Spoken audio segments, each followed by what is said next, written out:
Well, I think it's time to talk about the new Ministry of Truth. I've not been a channel that has talked a whole lot about tech censorship stuff, and frankly, I didn't think that it was going to be that I was going to start dealing with any of those issues until I started talking about the election last year. Then I thought, well, now I'm getting more into mainstream politics, and so then YouTube might have a problem with me. And it's taken a while, but lo and behold, it's finally happened. I've had my first video removed. Now, they did not put a strike against my channel. I'm guessing because it was a video from before they put in their rule on not being able to say anything about the election, which I won't say that here. I haven't said anything since they put the rule in. But anyone who's followed this channel for since last year knows that I talked a lot about the election in the aftermath and up until all of the all the court proceedings were going on. And the video that they took down was far from the most assertive that I'd ever put out about the election, talking about issues or whatever. I had a lot of disclaimers in there. I said, hey, I'm speculating here for a little bit of fun. I'm not asserting that any of this is fact. I'm just, taking bits of evidence that we have and putting them together and saying, gee, what does this look like? And it was way before YouTube even announced that they were putting these rules into place. It was back in December. And it's not because I was trying to tiptoe around because, I was worried about YouTube. I was, those were my honest thoughts. I was just speculating. And there were, some other videos where I was much less speculative in my tone and much less reserved. And so if YouTube decided to remove that content, and I guess thankfully didn't put a strike on my channel, because, they clearly, in the email says, we don't think that you were trying to break the rules. It's like, well, obviously I wasn't. Well, not that there was a rule about this to begin with. They are now, I guess, retroactively enforcing that rule, which means that I guess I might need to just make all my videos private from election day until, last month. Maybe I'll just private everything from all of November and December. That might be a way around this. But it's interesting that I got my first video removed on the day that the New York Times posted their piece advocating for a reality czar, for a Ministry of Truth in America, for the federal government to have one bureaucrat determine, be the arbiter of truth in this country and determine what's real and what's fake. And obviously, it the instant comparisons go back to 1984, the Ministry of Truth, the Nazi Reichsministry for propaganda, Goebbels, and all that, and people go like, oh my gosh, who would believe that? That sounds so ineffectual. Well, what the utility of this of this reality czar would be for the establishment is that it would give a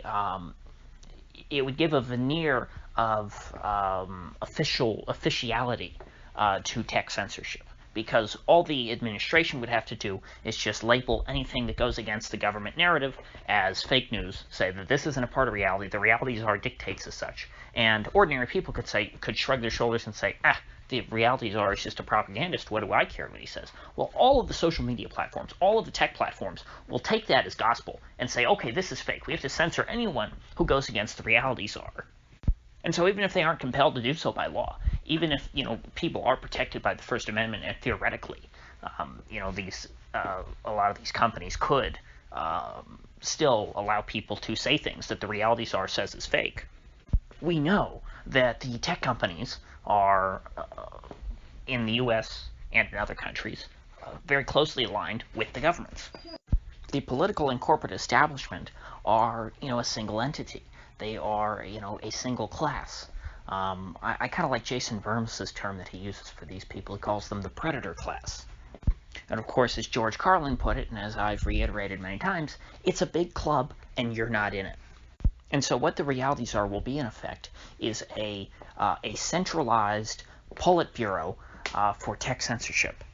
And beyond that, since, it will be an arm of the federal government, it probably might even apply to the FCC. Perhaps the FCC will move to ban speech of anything that is declared to be fake by the reality czar, which would then effectively muzzle talk radio. that seems, like a pretty easy conclusion to make here. And so what we can expect, if this ever comes to pass, if this sort of ministry of truth is created, if there is a joint panel, a joint task force of a bunch of interagency bureaucrats, all sorts of deep state swamp monsters coming together to determine what is and is not true, anyone who is determined to be politically incorrect in the old, totalitarian sense, not the modern boomercon sense of, oh, I'm going to not use your preferred gender pronouns, aren't I so politically incorrect? No, the old school kind of politically incorrect as in, hey, I disagree with this war, or hey, I don't think that homeschoolers should be thrown in prison or something, having an opinion or something that the government labels to be something that you're not supposed to have. Being outside the Overton window, as Brian Stelter said, hey, we can argue about how high or low taxes should be, or what the proper, regulatory structure of the, of the oil industry should be. But there are certain things that are just off the table. Nobody questions the war in Afghanistan, for example. That's not a direct quote. I'm just using that as an example. And so, if you violate the edicts of the realities are, well, then you can expect to be unpersoned by corporate America. You can expect not only to be kicked off all social media platforms, but, other corporate entities might decide to stop doing business with you too. You might, lose your bank account if you're at a big bank. Credit card companies won't want to deal with you. Payment processors won't want to deal with you. I think that at this point, the individual who has been unpersoned the most is probably Laura Loomer. I don't know if I think she still has bank account access, but they've run trial balloons of the banking stuff with gun manufacturers. And so again, in time, these, if we continue down this road, which it looks like we are, that'll become more a possibility for individual people. And so, in a way, it'll be kind of like a de facto social credit score, or a social credit system. Whereas in China, people, if they like the wrong posts on social media, or if they're, doing other things that will, lower their social credit score, well, then maybe they won't be able to buy a plane ticket. Maybe they won't be able to, use a vending machine to buy some coffee. That's where this realities are stuff will lead.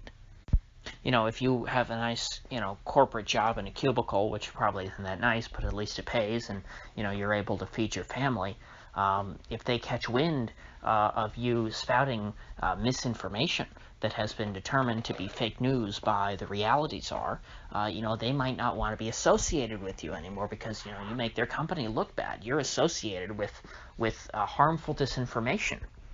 You're a liability to the firm at that point. And so then they will have to part ways with you, and you will have to find some other way to feed your family. Maybe get into the illicit trades. Maybe it'll become something that, like having a felony on your record. People do a background check when they're looking to hire you, and they go, oh, but you have a felony. I don't really want to hire a felon because that won't make my business look good. I don't want to hire someone who's politically incorrect. Again, in the real sense of the word politically incorrect. Someone who is untruthful, someone who is against reality. And so today I think it's more important than ever, and I rarely plug my BitChute, but if you like this channel, you should subscribe to my BitChute, because there are so many videos that if, looking at this one that I saw from December that got taken down, they can pick any 3 videos from the last couple of months and just decide to give me strikes for them all at once, because they're already out. Again, I might private them today, I'm not sure. But they'll still be up on BitChute, and everything else I do will still be up on BitChute, even though BitChute itself is kind of unreliable. It takes a long time to process, and sometimes videos never process. If you notice, if you look at my BitChute, it doesn't consistently upload every day, because even though I upload a video every day, it doesn't always process, and sometimes they never process, and I just try videos over and over that will never work, that the site will never put up. And so if I do get banned from YouTube, I'll also go to Rumble, probably, since it does seem like there are people moving there, and hopefully that's more reliable than BitChute, but I'll always have the BitChute. So subscribe to the BitChute. It is the same as it is here, Sultan of Smug. because BitChute, at the very least, does seem to be committed to being a platform for dissidents who are not in line with sort of the establishment politico-corporate agenda. So with that said, if you haven't already, please do like this video and subscribe to this channel while you still can.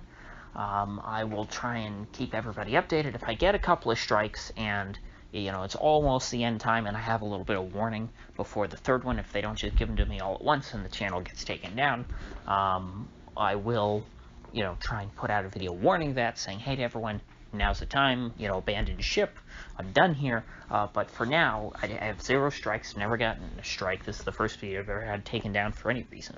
So, hopefully, I still have a good bit of time left on this platform. Been here for a couple years. It's been a very, very slow growth, almost 0 growth for a lot of the time I've been on YouTube. So, I guess it won't hurt too much if I lose it all, but anyway, with that said, I'll end it here.